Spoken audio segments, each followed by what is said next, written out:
Well, today I have the privilege of introducing Brigadier General Chauncey. He and I attended Officer Candidate School together, graduated in 1988 from the Florida Army National Guard's Officer Candidate School program. Just a wonderful, fun time at Camp Blanding for that year, right?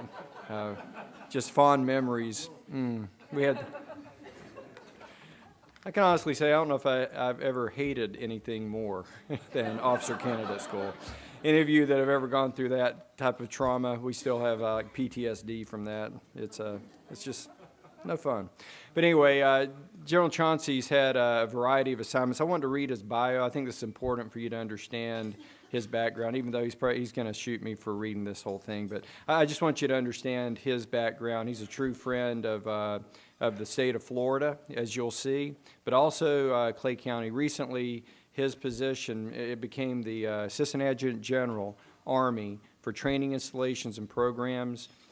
Camp Blanding rolls up under that as a training installation with programs. One of the largest programs he has under him now is the Florida Youth Challenge Academy, and it's a big part. It's our biggest community effort across the state. We take in youngsters, high schoolers from across the state to this program, and honestly, there should be like 3 or 4 more of these across the state. It has such an impact on these kids. Well, most recently, General Chauncey served as the commander of the 83rd Troop Command in Tallahassee, Florida. Prior to that assignment, he was on the faculty of the United States Army War College in Carlisle, Pennsylvania, where he was assigned as the Deputy Director of Homeland Defense and Security Issues Group. General Chauncey has served in a variety of command and staff positions throughout the Florida Army National Guard on active duty, including assignments in Army Special Forces, Joint Special Operations, Joint Interagency Logistics, and Geographic and Combatant Commands. He is a veteran of several combat deployments to include Operations Desert Storm, Enduring Freedom, and Iraqi Freedom. From 2002 to 2003, he served as the Logistics Director for Joint Special Operations Task Force Crisis Response Element in the Horn of Africa, as Special Operations Command Central's Senior Logistics Advisor to Joint Special Operations Task Force Arabian Peninsula, 5th Special Forces Group, and other governmental organizations throughout Iraq. I tried to do that in all in one breath, and it just didn't work. It's a lot. It's a mouthful. General Chauncey has commanded at the detachment, company, battalion, and major subordinate command levels. He has also served at the joint interagency level in support of defense support of civilian authorities, including service as the United Logistics Chief of Staff for the State of Florida Division of Emergency Management during the multiple Florida hurricanes of 2004, the Florida Logistics Chief to the state of Mississippi during Operation Task Force Katrina in 2005, commander of the Florida National Guard Joint Security Task Force in support of the 44th Presidential Inauguration, and senior Florida Army National Guard liaison to the U.S. Coast Guard in response to Operation Deepwater Horizon. Concurrent with his military duties, General Chauncey advises private and governmental emergency management and disaster response agencies throughout the United States on civil, military, and logistical matters, and serves as an adjunct professor of logistics and applied technology right here at St. John's River State College. General Chauncey earned a Master of Science in Strategic Studies from the U.S. Army War College, a Master of Management in Integrated Logistics from Embry-Riddle Aeronautical University, a postgraduate certificate in Advanced Logistics and Technology from the University of North Carolina, Chapel Hill, and a postgraduate certificate in Homeland Defense and Security from the U.S. Naval Postgraduate School. So you'll see that he has a lot of logistics and emergency management experience.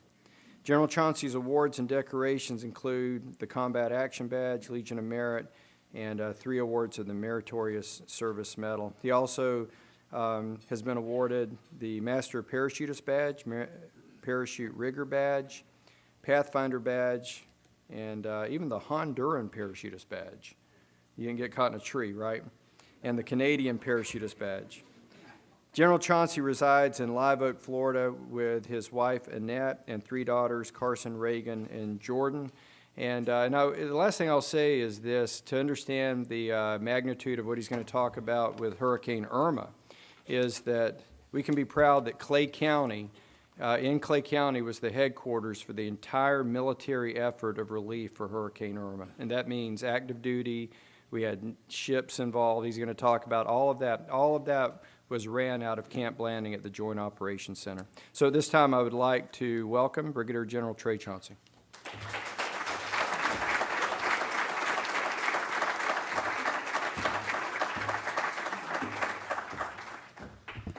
Well, when y'all hear my accents, you're gonna wonder how in the world I got all those degrees, because that's what I'm told all the time by my northern cohorts. I just spent 2 weeks in Washington, D.C., and they were trying to figure out whether or not I was a U.S. citizen or foreign international with my accent and the mustache. But I'll work through it.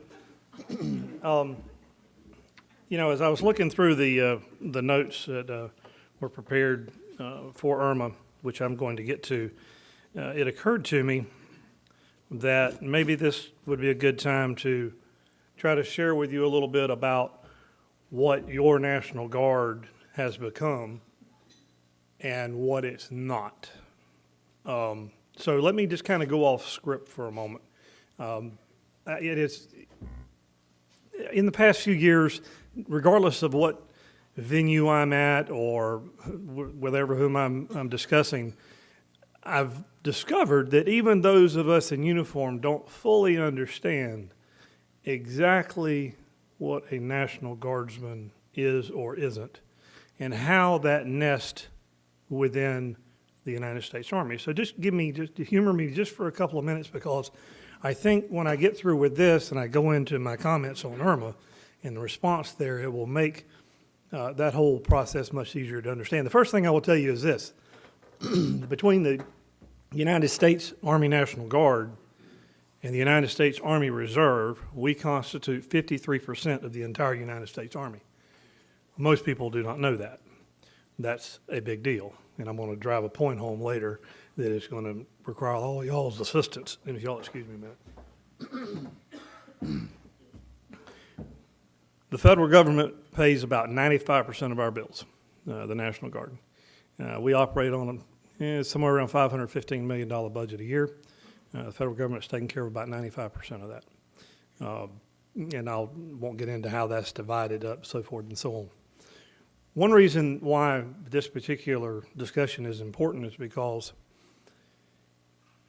when we're in either training for response to combat, or whether we're training in response to natural disasters, man-made disasters, or whatever the event may be, that's being funded by the federal government. So when you read these news snippets, or you watch television and listen to, well, this budget's up and this is down, and this costs this much, and this so forth and so on, just kind of want to give you the backstory on that and how that works. And essentially what we look at is the National Guard is combat ready, state responsive. So it's almost, and I hate to use the term, it's almost free chicken to some extent. The equipment, the pay and allowances, and everything that your National Guard, that your National Guard enjoys is coming through the feds, so you can use that. If you think back to where we were during the Greatest Generation, World War II, and how we were able to mobilize and deliver capabilities to Europe, that didn't happen solely because we had millions and millions of soldiers, sailors, airmen, and Marine and otherwise merchant, whoever they were, going over there. It also occurred because we had industry, and we had companies, employers that were bought into it. The nation's will was mobilized. Where we are today, with the threats that exist existentially, asymmetrically and otherwise, you, business leaders, business owners, community leaders, your role in this, you are heavily invested in the defense of this country, in particular as it relates to the National Guard and your Army reservists, your Marine reservists, your Naval reservists, because they could be called up at a moment's notice. You remember that I said we constitute 53% of the entire United States Army. The Army's, I think once they got through adjusting the numbers, 1,018,000 is where we are. We're 53% of that. So please remember that when you have those servicemen and women out there that work for you and support you. We have entrepreneurial folks in our formations. That's a big deal. It takes and I'm not going to use that phrase, it takes everybody.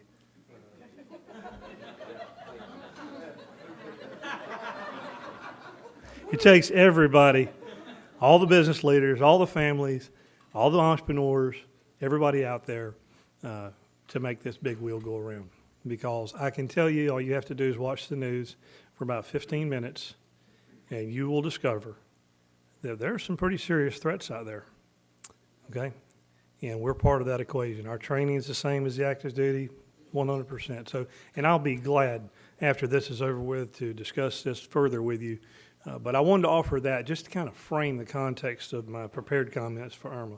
So first, let me thank you for the opportunity to be here, Matt. I appreciate you embarrassing me with that bio. My mother is extremely proud of that, although she doesn't know what any of it means.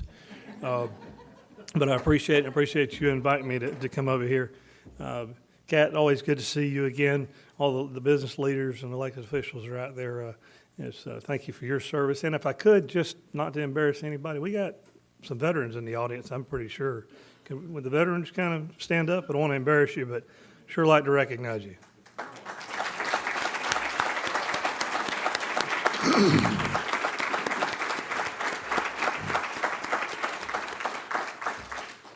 Yeah, it's interesting to note that less than 1% of the American population have served in the military or in any form of the armed forces. That ought to rattle your cage a little bit too. So with that being said, let me go into my prepared. As you know, Irma made landfall in the Florida Keys on Sunday, September 10th, 2017, as a Category 4 hurricane, leaving in its wake a trail of devastation spanning from the southernmost tip of the state all the way and beyond the Florida-Georgia line. As most of you likely experienced firsthand, the loss of power alone was more widespread than anything we had seen in Florida. By the conclusion of the response, we had activated over 7,700 Florida National Guardsmen, plus more than 3,000 additional soldiers, sailors, airmen, and Marines via the Emergency Management Assistance Compact, and active service components and the reserves. With a response force now nearly 11,000 strong, we employed over 16,000 vehicles, 30 helicopters, and 2 Navy ships throughout the state and from the sea to meet our citizens' needs. This effort culminated in what has now become the Florida National Guard's largest unified response to a natural disaster in the state's history. Just to digress for a moment, a little background on me, as far as response is concerned with our state. My very first one was Hurricane Andrew. I had a few fires and things like that before as a young enlisted soldier, but I've been doing this a long time. I have over 20 state active duty responses, everything from overpass shootings to oil spills to hurricanes and so forth and so on. So I have a perspective on this, and I'm very proud of the response, not only from the Florida Guard, but the whole of community and the whole of government for Irma. It is important to note that our success, such that it may be, had its origins, as I noted, some 25 years ago following Hurricane Andrew, a disaster of epic proportion, which is largely considered, at least among those of us still serving in the Florida National Guard, to be our watershed moment with respect to response.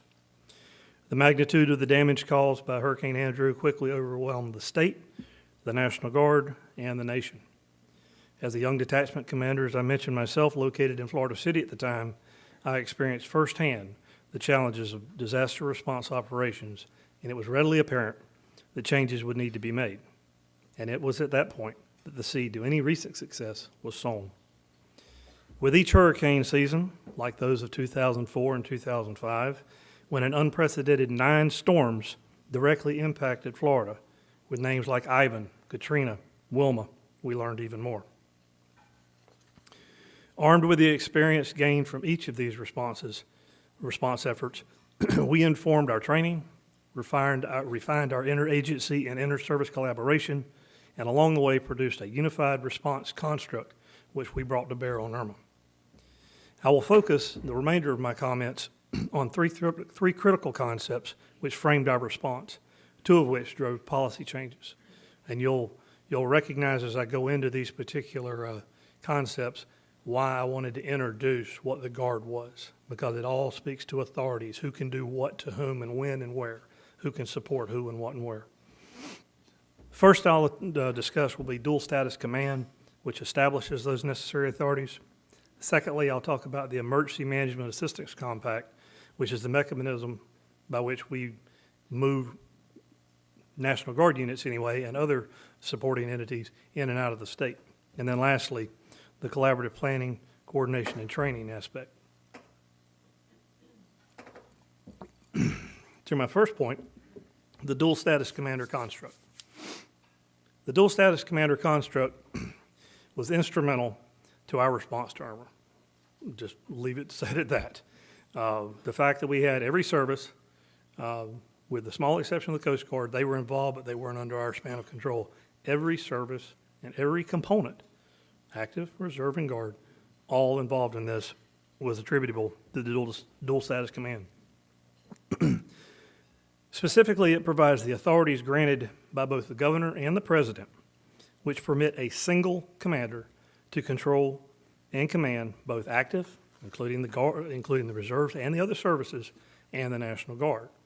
That's a big deal. I won't bore you with the technical aspects of it, but you have Title 10 authorities and you have Title 32 authorities, and a lot of you are probably familiar with Posse Comitatus and all those types of things. Federal forces cannot come into our state and support in any way a security effort, which requires them to be armed. That goes back constitutionally for years. It is your Guard that does that, and that's a big deal, and it took over 8 years to get that through Congress and actually have that as a law. Because there's a lot of, not to mention a bit of parochialism in that, but it was a lot of gnashing of teeth and a legion of lawyers that had to get involved. Efficient command and control is a key component of complex operations, and there are few operations more complex than defense support of civilian authorities, which is in the case of responses to hurricanes and other natural disasters, especially where citizens and security are concerned, to my point about whether you're armed or you're not, whether you're doing humanitarian missions or whether you're providing security missions. Dual status command establishes the proper organization, the lines of effort, and the authority, the economies of force, and avoids duplication of effort. All of those things bring us back to the very basic question of, does the budget drive strategy or strategy drive the budget? I think budget drives strategy. Just saying.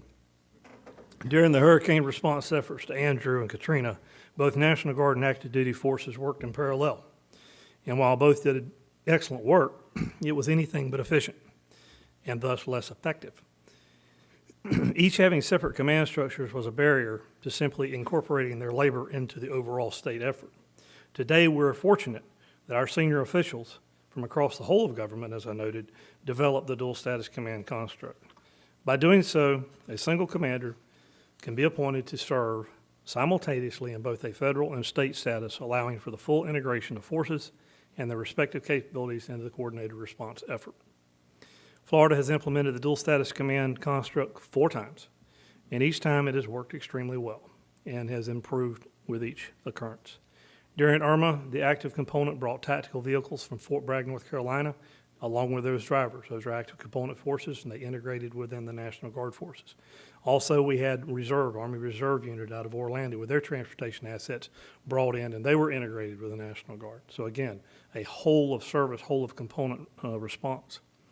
The sailors and the Marines of the USS Iwo Jima provided repair work, debris removal, and commodities distribution to the Florida Keys.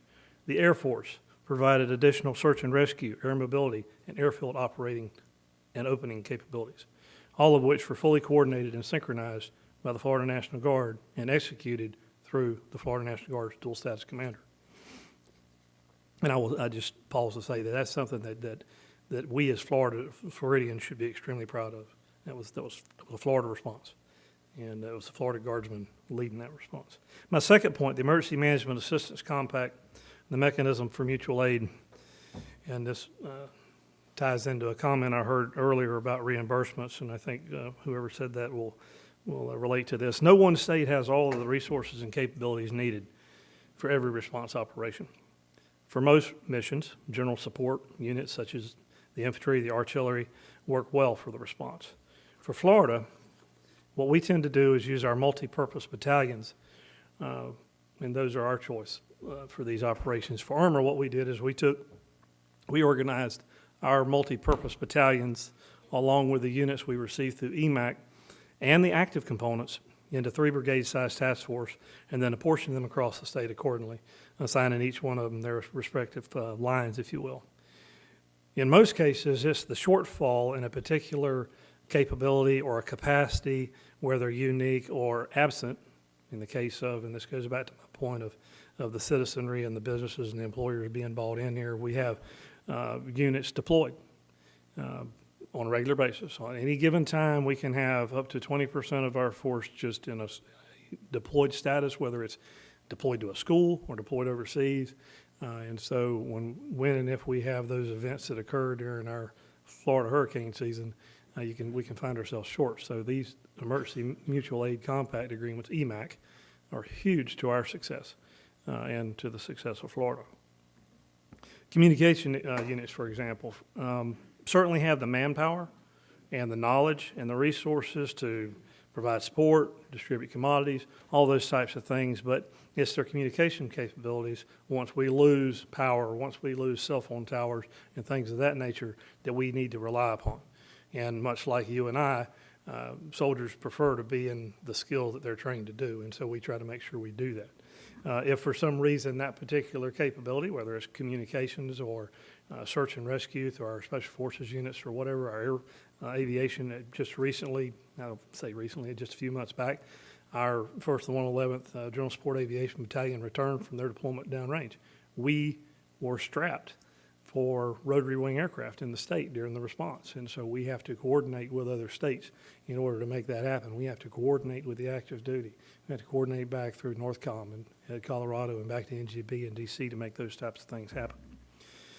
After Andrew, the southern states attempted to modify or to codify a mutual aid agreement, but in my personal opinion, this is supposed to be a joke, so y'all laugh, so I'm putting you on cue. They wanted to call it the Southern Regional Emergency Management Assistance Compact Plan and Program. Well, nobody's going to use that because you can't put an acronym on it, and we don't like things without acronyms. So we went with this Emergency Management Assistance Compact thing because that's a heck of a lot easier to remember. The program works very well, and we used it with great effect here in Irma. But like any program, there's obviously always room for improvement, and each time that we have to use it, we identify what those improvements are. Particularly to my earlier point, with EMAC, it's about refining the reimbursement process. This is, I almost said huge, and there's 3 people in here who know why that's funny, but I'm not going to do it. That's a big deal. So let me just give you an example. For Irma, we reached out to New Jersey, we reached out to Ohio. Those governors, those legislators authorized those soldiers, those National Guardsmen, to come to Florida and assist on the promise that they would get paid back, and only on the promise they would get paid back. There was no check written, hopefully. Hope's not a course of action, but hopefully. They'll all be paid back, but that's huge on the. I said it. There's an inside joke on that, and I'll share it with y'all later. It had to do with my Senate testimony, but anyway, I never did this the whole time. I know I'm gonna get in trouble after this, but that's all right. Those governors in those states basically took their wallet out and laid it on the table and said, "Hey, Florida needs our help, and this is what we're going to do."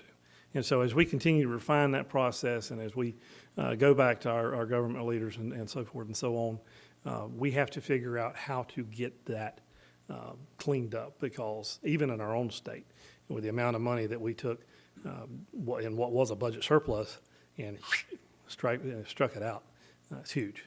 I said it again. That's twice. If I say it a third time, Matt, you can throw an ice cube at me. As proud as we are of our organic capabilities, our overall success could not have been fully realized had we not exercised the EMAC to gain the additional 2,000 or so out-of-state National Guard personnel that integrated, as I noted, in the overall response. Early EMAC coordination with National Guard Bureau, NORTHCOM, and with units in states like I noted, New Jersey, Wisconsin, and Ohio was essential to organizing for the response. In particular, each one of you remember that Irma was, first and foremost, at one point 250-something miles an hour winds, sustained. There was a concern that she was going to turn right quicker than she did, which thankfully we'd all still be in this business as she turned right a little sooner. And for those reasons, we realized, because we live in a peninsula, that we only have a handful of ways to get there, right? From the north to the south. You know, we have units scattered from the extent of the Panhandle all the way down to Homestead. But we were able to take the units that we're bringing in from out of state in coordination with the United States Air Force. We were able to go to their state, land those aircraft in their state, load those soldiers up on that aircraft, and literally fly around behind the storm and have those resources and those capabilities post-gale force winds in the Lauderdale area, the Miami area, so they could come on around into Naples and drop on down into the Keys, which obviously was the hardest hit. That our ability to be able to do that really, it makes all the difference in the world, because if you look back to 2004 and we had the huge X of storms crossing the state, you can get yourself cornered up, and there becomes an expectation, rightfully so, that we need to be on the ground post-gale force winds. Well, in Florida, we have a unique challenge, and it's travelability. As I noted, with an EMAC agreement, the supporting state incurs the cost sending their resources with only a promise of reimbursement from the supported state. The Stafford Act process, upon which the supported state depends to fulfill its promise, has gotten better, but a faster, more efficient federal reimbursement process would alleviate much of the angst and limit the potential fiscal burden for the supported state, and most certainly of the supporting state, thus facilitating the timely assistance and response. To my third and final point, planning, coordination, and training. This one is near and dear to our heart in the Guard. This is where we think we make our money. We always plan for our worst day and adjust from there. Our planning and training efforts begin with integrated participation in the Governor's Annual Hurricane Conference, where we can be found not only attending the training sessions there, but also conducting some of those training sessions. Additionally, we were fully integrated into the state's annual statewide hurricane exercise, where through the combined efforts of the Florida Department of Emergency Management, FEMA, and the local EOCs, our various techniques and processes are put to the ultimate test. We pride ourselves in devising the most difficult scenarios for these exercises and working through these problems from the ground up. The exercises aim to stress our leaders and staffs such that the exercise and rehearsals are more difficult than the actual event. We also conduct regular coordination with our state officials, and of critical importance, we regularly meet with the various county emergency managers to discuss how we can best support their respective plans by ensuring we understand what they need from us and that we can define what we're able to provide to them. These collaborative engagements are essential. For example, in early 2016, our Adjutant General, Major General Michael Calhoun, visited Mayport Naval Air Station where he toured the USS Iwo Jima for the purpose of exploring the concept of DSCA, Defense Support of Civilian Authorities, from the sea. Elsewhere, during last May's statewide hurricane conference, we met with a new emergency manager from Monroe County, the Keys, and initiated planning efforts as they began the process of updating their county hurricane plan. Later that same May, we brought together all of our senior commanders to exercise our statewide response to what we defined in our exercise as a Category 5 storm impacting the entire peninsula. During the exercise, we included planning that would set the forces for success, configuring it and staging it safely as the storm passed, and allowing for immediate response thereafter. In June, our planners visited with Monroe County to further refine our plans, specifically looking at the air support requirements in the likely event that the bridges were out. And we explored, again, the Navy DSCA from the sea. In September, as we all know, Hurricane Irma struck our state, nearly matching in every aspect our exercise and testing every aspect of our planning and coordination, to include employment of the Navy Support Group flagship, the USS Iwo Jima, with DSCA from the sea. In closing, let me just share with you a point I made during my recent Senate testimony, and it goes back to how I opened this. We're all in this together. And what I shared with the Senate committee was that the response to Irma was a Florida response. It was not a Florida National Guard response. It wasn't a particular county's response. It was a Florida response. It was a whole of government response, a whole of community response. Its success is attributable to a responsive and resilient citizenry. Again, having done this for over 30 years, I would have to argue that with Irma, the responsiveness of our citizens for this storm was unprecedented. They listened, they heeded, they moved, they got out, and that allowed the emergency responders, regardless of what uniform or piece of apparel they're wearing, to be able to effect and deliver a capability to someone otherwise unable to move out. A host of professional first responders, a legion of bucket trucks. We cannot forget that we had over 17,000 crews and bucket trucks in this state. One of the ways that we measure success and how we determine when it's time for us to pull back from the response because the recovery is about to begin is when we have power restoration. That's what it's all about. We get the economies going again, get the stores opened again, get those local communities open, get those businesses fired up again, get kids back in school. We all gauge that based on the power. So a huge shout out to the nation to send all that here. And lastly, our local, state, and federal leaders who understand, and we often say this, that when the call comes, we go with what we've got, not what we wish we had. So again, thank you for the opportunity to speak. I'll be around for a while. I'm glad to talk to anybody if I can address any specific questions that you may have. And I only said huge twice, so we're good.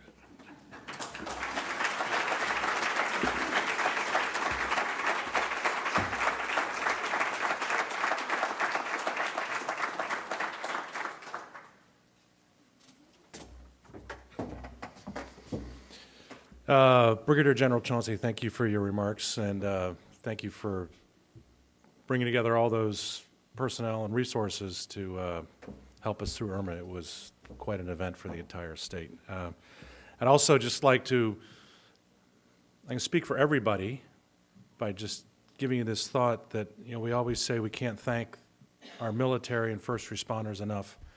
And another way of saying it is we can't express the depth of our gratitude for their service and sacrifice. So on behalf of everybody, thank you, and thank you to all the veterans out there today.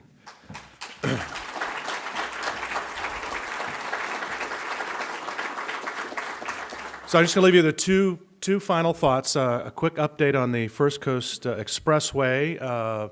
It is now approved in the state budget, and the next leg, so $291 million will be dedicated to the north portion of this next leg, which is Blanding down to 16, and then the south portion is $231 million from 16 down to Green Cove Springs area, for a total of $522 million. The design is 90% complete. They expect to have all the right-of-way acquired by the spring or summer. The first shovels are supposed to go in the ground in late 18 and early 19. So that, for which we've been talking about for years, is now a imminent reality. So very exciting.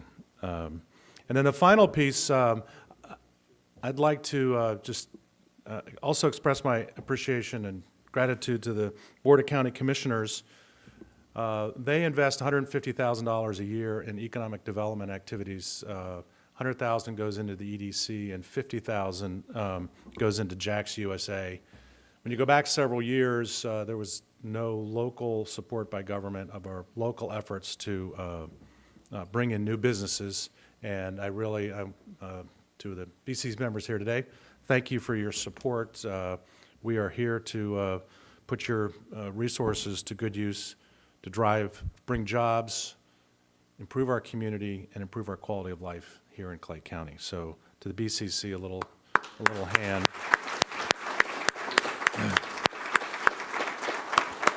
And then the final thought, and here's the pitch. For those of you that are current contributors to the Clay County Economic Development Corporation, thank you. I know there's some of you out there that are kind of on the fence, so I'd like to encourage you to become an investor. The first threshold's at $1,000. We need more community support from the business community to match the generosity of the BCC. So if you're not an investor, please go to our website at Choose Clay and sign up and be part of the community. So with that, thank you, and we'll see you next quarter.